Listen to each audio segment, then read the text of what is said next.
এক প্রবাসী ভাই বিদেশ থেকে আমারে মোবাইলে ফোন দিয়া শুধু কান্তাছে, তার হিক্কানির জন্য কথা কইতে পারে না।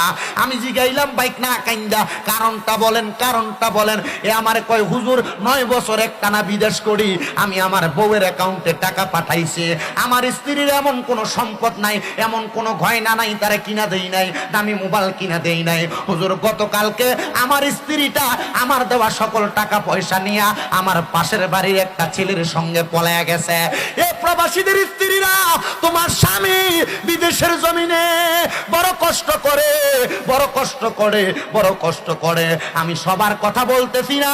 এই প্রবাসীরা নিজের রক্তরে পানি বানায়, শাক দিয়া ভাত খায়া, সবজি দিয়া ভাত খায়া তোমাদের কাছে মিথ্যা কথা বলে, গোস্ত দিয়া ভাত খাইছে। ওই প্রবাসীরা গতকালকেও দেখলাম আমার এক ভাইজান আমার নিজেই কইতাছে, ফ্যান কিনতে গেছি বাজারে, প্যান্টের দাম শুইনা না কিনা চলে আসছি, পুরান প্যান্ট সিলাইয়া পড়তেছি। শুধু পোলাপানের পরীক্ষা শেষ হয়ে গেছে, নতুন বছর চালু হয়েছে, বই কিনা দেওয়া লাগবো, প্রাইভেট কোচিং মাস্টারের টাকা দেওয়া লাগবো। এ মা বোনেরা, যেই স্বামী প্রবাসে থাইকা বিদেশে থাইকা এত টাকা ব্যয় করে, এত টাকা নষ্ট করে, এত লক্ষ কোটি টাকা ব্যয় করে তোমার জন্য, নিজের রক্তটারে পানি বানাইতেছে, নিজের জীবন বিসর্জন করতেছে, কেমনে তুমি তোমার স্বামীর হকটা নষ্ট করতেছ?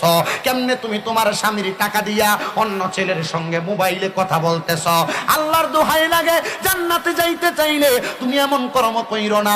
অনেক প্রবাসীরা তো মাঝে মাঝে বিচার দেয়, হুজুর স্ত্রীরা এত বোঝানো বুঝাই, মাঝে মাঝে মহিলাদের একটু ওয়াজ করবেন, তারা যেন তাদের স্বামীর কথা শোনে। আমি জিজ্ঞাসা করি, ভাই সাহেব কেন এমন কথা বলেন? আপনি বিদেশে তো কষ্ট করেন, আপনার বউকে আপনার কথা শোনে না? কয় হুজুর বিদেশে থাকি, কর্ম শেষ করে বাসার মধ্যে আইসা রুমের মধ্যে একটু কথা বলতে চাই, আমার কেমন ব্যস্ততা দেখায়। আমি বলি অমুক জায়গায় যাইও না, আমার স্ত্রী তত বেশি যায়। প্রত্যেক বৃহস্পতিবারে মনে হয় নিয়ম হয়ে গেছে, আমার স্ত্রী ঘুরতে না গেলে তার ভালো লাগে না। হুজুর আমি স্বামী তো বিদেশে, আমার স্ত্রী কোথায় যায় আমার মন টানে না। আমার স্ত্রীর আমি এই কথা বললে আমারে শুধু উত্তর দেয়, তুমি কি আমারে বিশ্বাস করো না?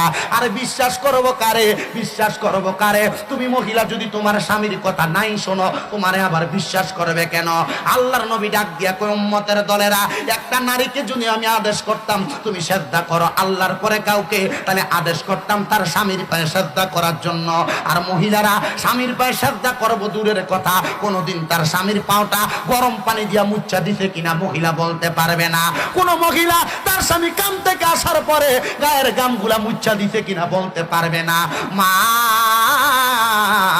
আল্লাহর দোহাই লাগে, তোমাদের পায়ে হাত দিয়া কই, তোমরা যদি জান্নাতে যাইতে চাও গো মা, তোমরা তোমাদের স্বামীর খেদমত করো, স্বামীর কথা মানো, স্বামীর কথার উপরে কথা বইল না, স্বামীর আদেশের উপর আদেশ কইল না। কারণ তোমার স্বামী তোমার চাইতে বেশি বুঝে বিদায় তোমার কাছে ওই মহিলা, তোমার কাছে তাকে বিবাহ দেওয়া হয়েছে।